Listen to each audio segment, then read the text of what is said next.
on American homes again until the Vietnam War. What was the first thing to come out of the Vietnam War in big numbers? What's the next step after photographs? Look at this phone. Video. Right? So we don't see this really again. We don't see that this is just a monumental change in the way that the common person saw war. We'll see this 100 years later when video starts coming out of Vietnam. But at the time, morale, which is already low, because the war is stretching on way longer than they thought it would, now we're seeing photos at home that look like this. Oh, even worse. So, in the early days of the Civil War, Lincoln writes about the core issue of the war is the preservation of the Union. What does it mean to preserve the Union? To keep it intact. What do you got, Alex? Keep it alive. Keep it alive, Matthew. Oh, keep it intact. Keep it intact. What does that mean? Keeping the Union intact. Keep it together. Keeping everybody together, right? Break up. But the war is not going well. The war is stretching on, and Lincoln starts to consider all his options. So what are things he can do right now? Stop the war. He can stop the war. What would that mean? What would that look like? You would just forfeit. Forfeit, right? Which means that there would be a Confederate States of America. Oh no. So option one is he stops the war. What's another He option? writes the Emancipation Proclamation, which stops slavery. He can write the Emancipation Proclamation. Wait. But what's he afraid of if he does write the Emancipation Then Proclamation? they'll leave. The border states will turn. Right. So we've got two big options. He can stop the war. He can forfeit, let's say. Two, he can free the slaves. But he's worried about the border states. Anything else? Does anyone else have any ideas? He can give a speech. He can give a dope speech. I'm being so sick. Martin Luther King. What's a dope speech gonna do? Huh? We're gonna bring everyone together. What's a dope speech gonna do, Matthew? It's gonna make people think, be like, There's oh two snap, deaths. we could really win this war. Boost morale. Boost morale? Look at you, Matthew. Killing it. You can totally boost morale, maybe by giving a dope speech. That's awesome. Oh, the core issue. So, we're going to look a little bit at option 2 today. We're going to go into this one. Matthew, I want you to know, dope speech is absolutely a thing that happens, and you totally crush it. It's called the Gettysburg Address. Oh, 407 years ago on Father's Blood 4th. Right? Have we heard that before? Yeah. I've heard that part. Unfortunately, we're not going deep into the Gettysburg Address during What this is project. what is that? Gettysburg. What is So the Battle of Gettysburg, it was a speech he gave to commemorate the soldiers who died at the Battle of Gettysburg. Oh snap. And it was a dope speech that brought everyone together and boosted morale, just like you said. So that's awesome and on point. Option 1, forfeiting the war, he doesn't want to do that. This dude is 100% committed to winning this war and keeping the country together.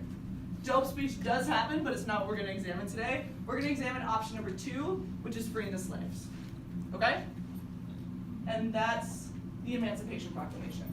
So everyone make sure, we're going to look into it a little more depth with Crash Course in our document set, but make sure you get down this definition.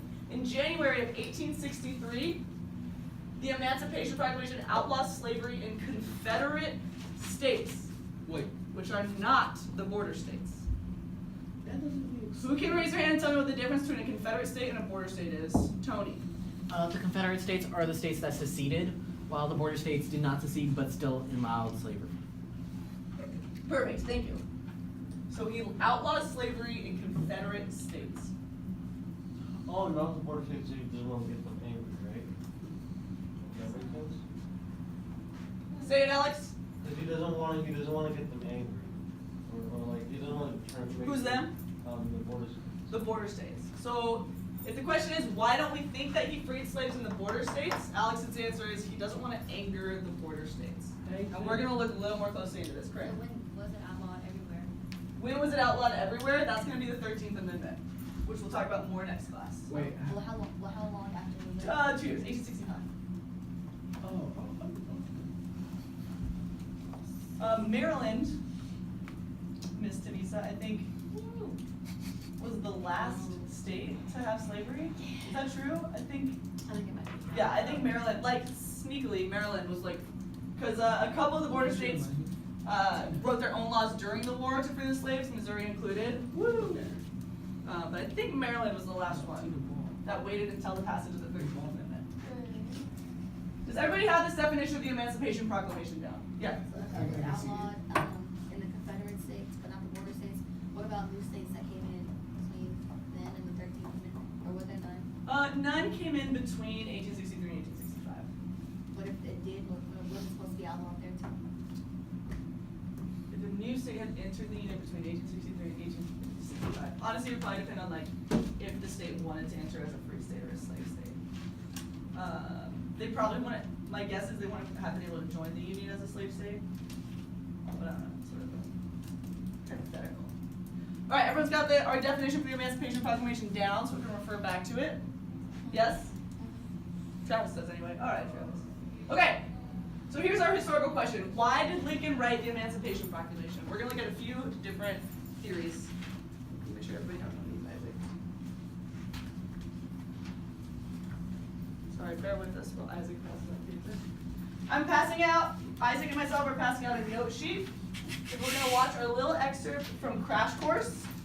And we're going to try to jot down all the reasons that John Green suggests for why Lincoln wrote the Emancipation Proclamation before we start annotating our document set.